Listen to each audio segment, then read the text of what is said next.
எடுத்துக்காட்டு 1.38 -7 the whole power x plus 2 into -7 the whole power 5 equal to -7 the whole power 10 எனில் x ஐ காண்க. -7 சமமா இருக்கா?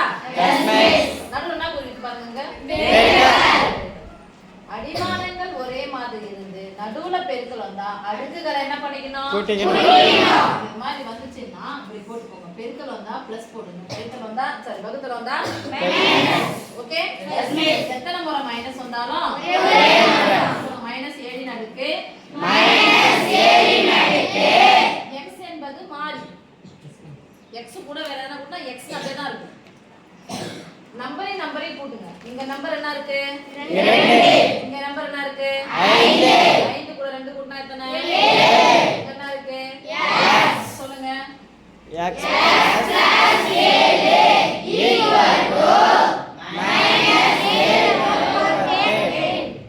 நீங்க பாருங்க. இது என்ன குறி?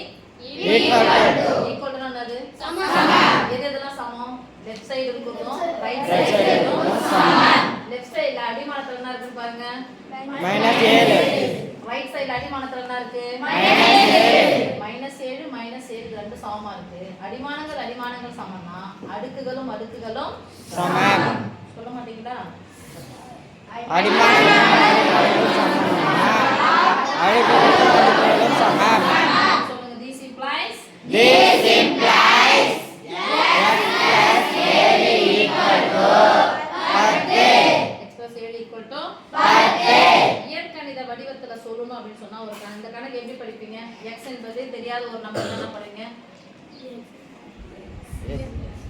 கணக்கு வடிவில சொல்லணும். நீட்டா ஒரு 2 மார்க் क्वेश्चन சொல்லுங்க. ஒரு எண்ணுடன் 7 ஐ கூட்டினால் 10 கிடைக்கும். Very good. Clap your hands Santhu. ஒரு எண்ணுடன் அந்த எண் எனக்கு தெரியல. எந்த எண்ணுடன் 7 ஐ கூட்டினால் 10 கிடைக்கும். ஓகேவா? 7 கூட்ட எதை கூட்டினா 10? அவ்வளவுதான். இது வாய்மொழியே கேட்டா நீங்க சொல்லிடுங்க. கணக்கு வழியா போகும்போது +7 சமக்குறிக்கு அந்த பக்கமா போனா ஒரு மைனஸ் வந்தா அப்படி சொல்லணும். ஒரு மைனஸ் வந்தா 10 ல இருந்து 7 நீங்கன்னா 3. x இன் மதிப்பு என்ன சாமி? 3.